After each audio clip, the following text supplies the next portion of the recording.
Welcome back mga kaaldab.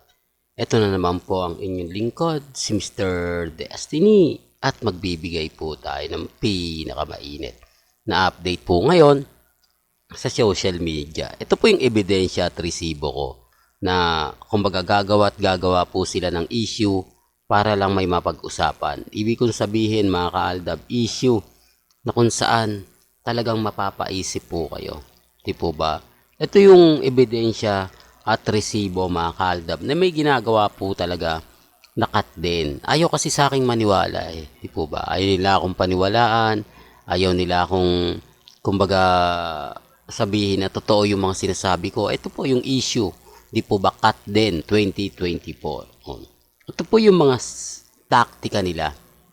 Ito po yung mga sinasabi ko na pinapakita para lang makakuha ng simpatya. Sikat na po si Alden for the record lang po. Sikat na po ito. Hindi na ito kailangan pa na gumamit ng tao. Hindi niya na kailangan pa makisawsaw sa issue kay Catherine at kay Daniel. Hindi po ba? Kaya nga po nang binasag ni Alden yung issue na yan na hindi siya nakikisawsaw at hindi siya makikisawsaw. Nabasag sila, na bad trip na. Di po ba? Kumbaga, etong mga ganito, paunti-unti lang nilalabas. Hindi po naman sila titigil hanggat hindi, kumbaga, pumapabor po sa kanila yung sitwasyon. Hindi nga po ito ini-interview sa ABS-CBN. Pansin nyo po ba? Talagang pinapalala nila. Yung tipong pinalalaki nila yung issue para mapag-usapan, para maging trending siya at maging viral. Dapat yan kasi mag-i-interview agad-agad. Di po ba? Ang ABS-CBN at ang GMA Network. Kasi hindi lang maliit na scoop yan, malaki yan eh. Di po ba? Sinasabi ko lang po yung totoo. Sinasabi ko lang po yung mga nangyayari. Para lang po sa kaalaman nito, inedit lang po nila itong mga video na to.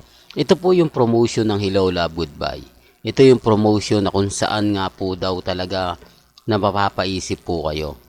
Sinasabi ko lang po ito para klaro. Sinasabi ko lang po ito para po sa mga taong dumadaan at bumibisita sa channel natin. Ako naman po, pagdating sa mga bagay-bagay na ganyan, never naman po tayo nagpapa-affected. Never naman po tayong, kumbaga, magbibigay ng mga hindi magandang impormasyon. Sabi ko nga po sa inyo, dito lang po sa channel ni Mr. Destiny.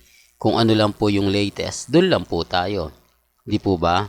Kaya nga po yung iba nagtatanong, yung iba nagko-komento, bakit mo pa kasi pinapakita yan, Mr. Destiny?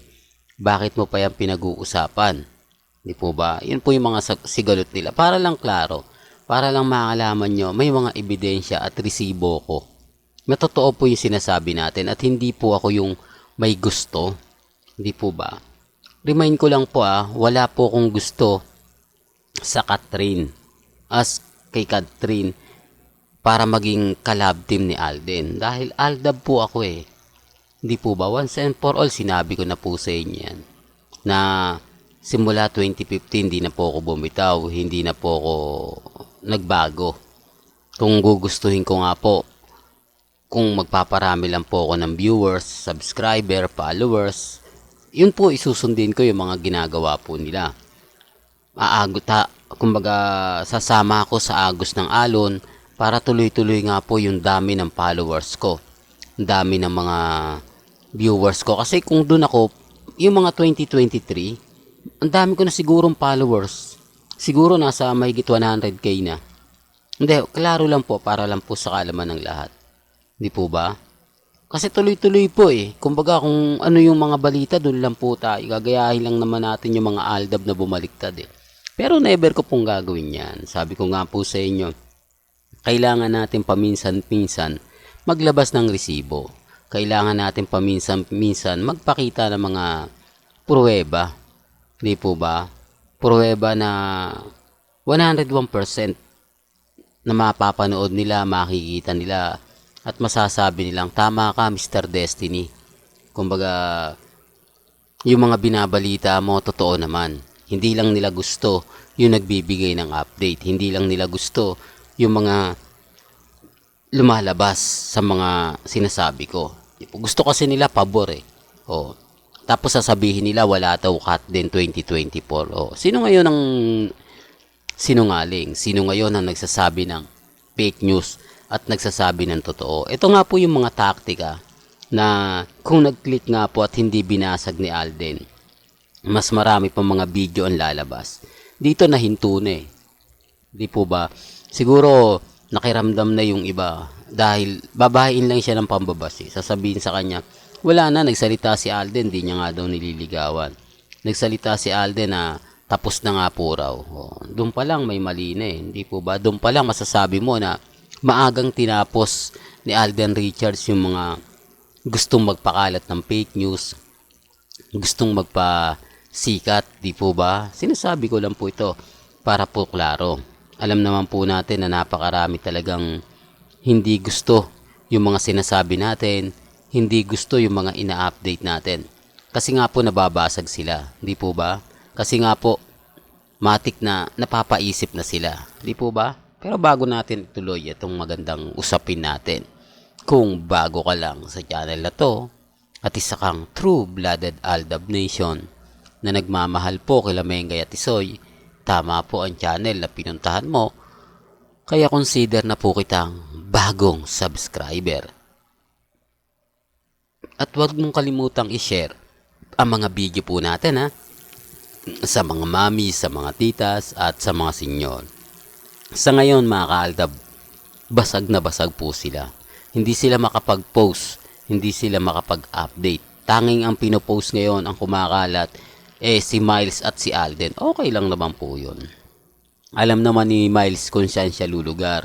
Hindi naman po siya yung tipo ng artista na nakapulupot lagi kay Alden, di po ba? Binibigyan niya ng espasyo. Yan ang sinasabi ko mga kaaldab, na malaki po ang respeto ni Miles Ocampo kay Maine Mendoza. Siya lang talaga yung bukod tangi na kalab team ni Alden Richards na hindi talaga pumupulupot, na hindi talaga masasabi mo na di po, ito yung hindi na naman nila nagugustuhan. Ito yung gigil na gigil sila sa akin. Sasabihin nila, bakit ko daw laging dinidikit ang pangalan ni Maine Polkerson kay Richard Polkerson, gayong may asawa na nga po si Maine Polkerson. At yun nga po ay si Congressman Arjo Atayde. Remind ko lang po sa mga 2023, sa mga 2022, hindi nyo po alam ang buong kwento. Hindi nyo po alam ang buong istorya. Di po ba? Kung babalikan nyo po at pag-uusapan natin ang mga video ko, doon nyo masasabi na parang may mali. Doon nyo masasabi na ito pala yung pinaglalaban ng Aldab, na hindi mo naman pwedeng sabihing baliwalain dahil may mga bagay-bagay na galing naman po mismo kina Richard Polkerson at Maine Polkerson. Hindi naman siguro ang kasalanan ng Aldab na manindigan, di po ba? Lalo na nga po na may mga bagay-bagay na binabalik naman ng dalawa yung nasimulan nila. Sinasabi ko lang po ito para klaro. Sinasabi ko lang po ito para po sa kaalaman ng lahat. Lalo na nga po sa mga taong dumadaan at bumibisita sa channel natin. Di po ba rin? Kaya nga po nire-remind ko lang Kasi yung iba nakakalimot na, yung iba na yung sinasabi, iba na yung opinion, iba na yung ganito ganyan, di po ba? Relax lang po kayo. Sabi ko nga po sa inyo dito lang sa channel ni Mr. Destiny, kung ano lang po yung latest, kung ano lang po yung trending, dun lang po ako. Diba? Tapos sasabihin nila, fake news daw po tayo. Limahin ko lang pasensya na po sa mga ayaw ng ganito. Pasensya na po sa mga taong hindi nagugustuhan yung pinapakita ko. Kailangan ko po kasi magbigay ng resibo. Kailangan ko po kasing gawin to. Kasi sa totoo lang po, ang dami kasing nagre-react na fake news daw po tayo. Siguro, ganito na lang po yung ginagawa ko. Siguro, yung iba hindi nagugustuhan. Kailangan ko po kasing ipakita. Kailangan ko po kasi itong sabihin sa inyo para magkaalaman. Para malaman nyo na may mga ganitong taktika na nakakalungkot po pero totoo. Nakakalungkot dahil dumarami yung mga fake news. Pero at least binasag sila ni Alden Richards. Doon pa lang masaya na po tayo Di po ba? Doon pa lang may sabi nyo na tama ka Mr. Destiny. Well, hanggang dito na lang po yung updates natin. Kaya kung gusto nyo pa po ng pinaka-latest at sariwang update, abay tumutok lang po kayo dito po sa channel ni Mr. Destiny. Para updated po kayo sa mga latest at sa mga bagong video po na ilalabas po natin maya maya lang. Hanggang sa muli, salamat po sa panonood at pakikinig.